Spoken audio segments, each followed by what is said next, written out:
heard from parents the classic age-old wisdom of be yourself. Whenever we've needed advice, whether it's for making new friends, going on a first date, or applying for a job, it's always been just be yourself. And 2,000 years ago, inscribed on the Oracle of Delphi were the Greek words "know thyself," a phrase that was popularized by the Greek philosopher Socrates. So, be yourself and know thyself. These two phrases seem to get at the same thing, the true self. And yet, every time we've been told, be yourself, we've ended up more confused, troubled, dissatisfied than when we began. What does it even mean to be yourself? I mean, aren't we always ourselves? And the Greeks, what were they on about? Can we even be ourselves if we don't first know ourselves? What does that mean for us? Today I'm going to be talking about authenticity. More specifically, as the title of my talk indicates, I'm going to be talking about authenticity in adolescence. What makes such a subject discussion-worthy is the fact that our teenage years, as you all know, are neither simple nor easy, but difficult and complex to navigate. Who we are in teenage years is very difficult to get around. It marks a crucial stage in our development, and we are all going through it right now. It's during this time that we develop our sense of self. It's during this time that we undergo what the psychologist Erik Erikson called the identity crisis, a term with which some of you might be vaguely familiar. And it basically describes a time when we must find who we are in the midst of this chaotic world. Living under the roofs of our parents, surrounded by friends who influence our choices daily, interacting instantaneously over the internet and through our devices, and trying to stay afloat in school, buried up to our necks in stress, we teenagers do not have it easy. And yet we're still expected to find ourselves, as if it were that easy. As if we could just open up our closets and find ourselves just as easily as we could find a nice outfit to wear. Authenticity means genuine, original, truthful. In other words, the authentic self is the true self. But to say that there is a true self is to imply that there is, conversely, a false self. Accordingly, the true self is who one is, the false self, who one is not. Nowadays, we have a special word for this, fake. Each of you knows, I'm sure, at least one fake person in your life, someone who pretends to be someone they're not, someone who makes you believe they are other than what they truly are. In Latin, the word for person, persona, means mask. In our everyday lives, we go around wearing these masks, which, from the outside, make us appear one way, but which, when taken off, reveal deep down a more genuine, more sincere self, the one with which we identify, the authentic self. Interestingly, in German, the word for authenticity is Eigentlichkeit, which literally translates to being one's own, or ownness, because eigen means real, and eigentlich means own.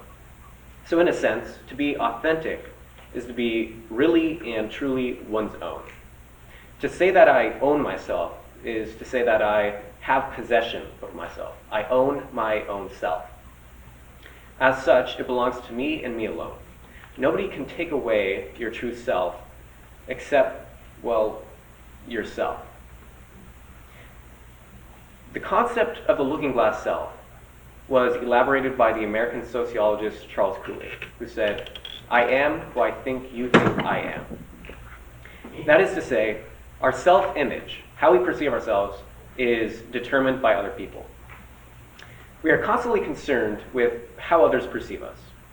Of course, we shouldn't automatically assume that this is a bad thing per se. After all, were it not for others, we technically wouldn't have a self. And another important function of social comparison is that we get to see ourselves reflected in others. If I'm received negatively, then that's a cue that I should change.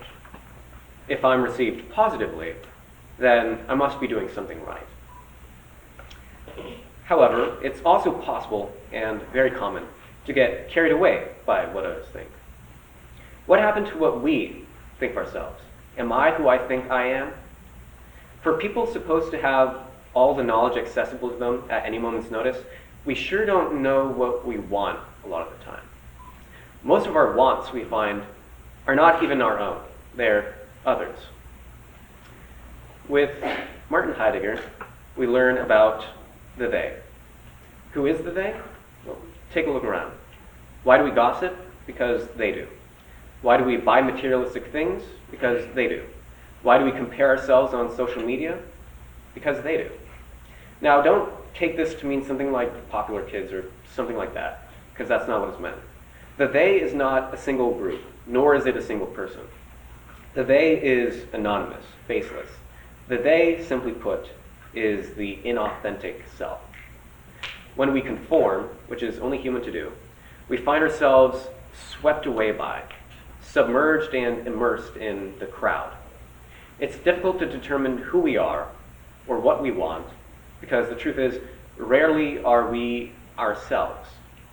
Heidegger once wrote, "Everyone is the other, and no one is himself."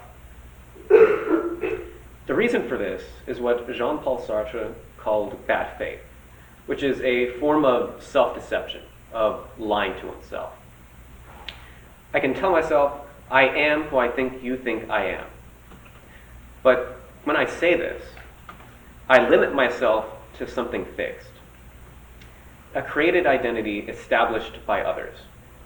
When I say this, I realize it as being my true self and accept it as that.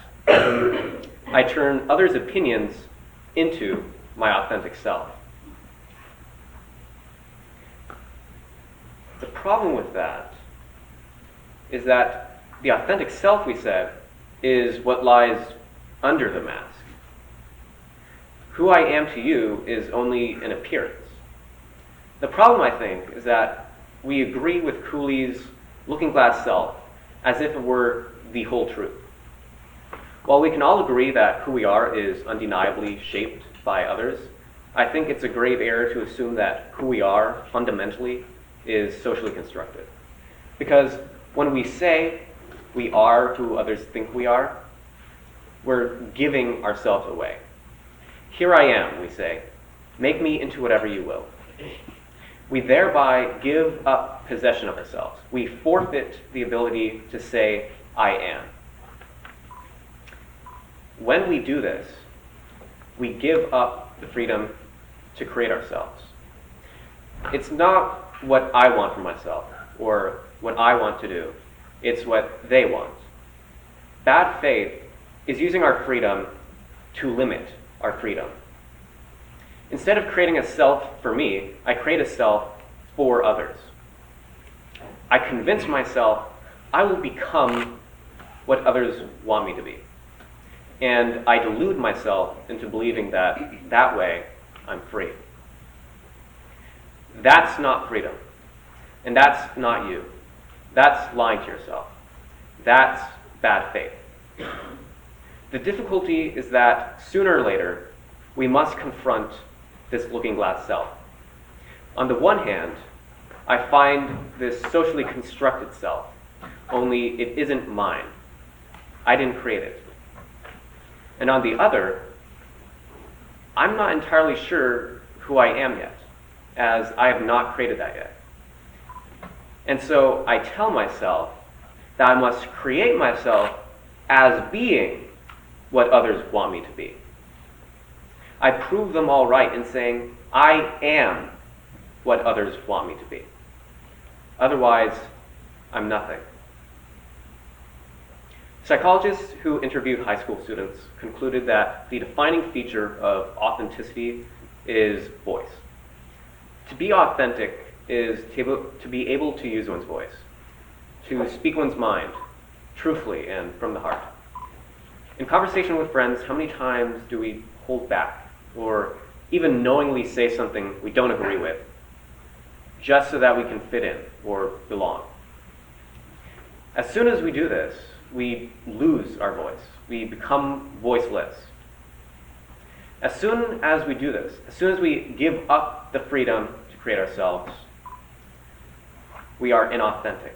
To be inauthentic is to have no voice. Being inauthentic is letting others define you instead of defining yourself. Unfortunately, I cannot tell any of you how to find your true, authentic selves. That's up to you to find for yourselves.